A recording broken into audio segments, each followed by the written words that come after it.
Hey my people, now good morning, good afternoon, good evening. My name is Anthony, your regular presenter for First State Immigrant Solution. In case if you never subscribe, don't forget, touch the subscribe button. So what make me come today besides say make I come shook my mouth for the video where I first dropped 3 months ago concerning Fondo San Petronio. So what be this Fondo San Petronio? During this corona period, during this lockdown, so a lot of people can't dey house work, nobody fit go work.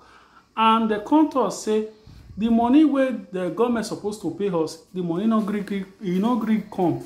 And some people dey where still receive money from any other source. The contour say if you know say you not receive any money from government or your salary can still reduce due to this coronavirus, now I make this Fondo San Petronio for Bologna, which San Petronio na that big cathedral church where you stand gidigba for Piazza Maggiore. So in collaboration with churches where they call Catholic Church and some other factory where still they can't join hands together and say how do fit help people where you know say get resident or hospitality for Bologna to fit help them in this corona period. Now they can't join hands together. They can't say they will put money way for grant from 400 euro to 800 euro to families where you know say it dey difficulties during this corona period. So now they consider share the money gidigba to take help people we know say you see dey Bologna.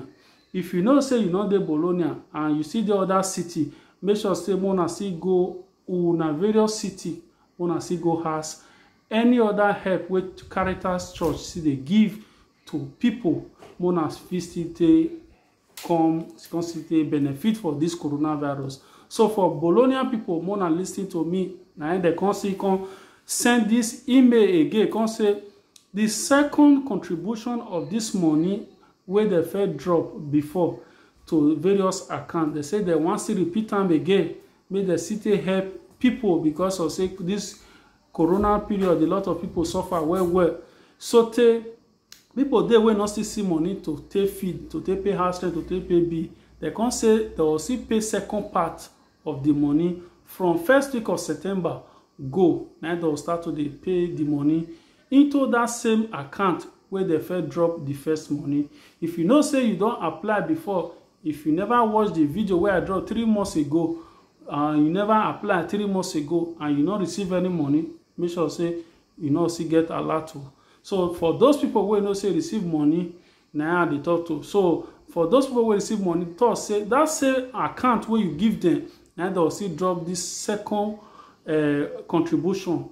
Now they'll still put the money. So the contour say for the third contribution, say they don't feel guarantee for now. So but from time to time they will communicate us if any changes they say this corona crisis still increase. Now they'll tell us what to do, whether they'll still continue to help people where they Bologna or not. So for now, those people they say that for third contribution, they not feel guarantee. So for those people who don't say it don't fair apply, it says second contribution is guaranteed. You will receive the same amount where they fair pay for first. So the money go start to the pay the money from first week of September. So maybe they check your account regularly so that in case if you see any money for your account, not fear, not be increment, now just Fondo San Petronio, now you see the shell. So the money now the system they help us where you know say coronavirus affect well.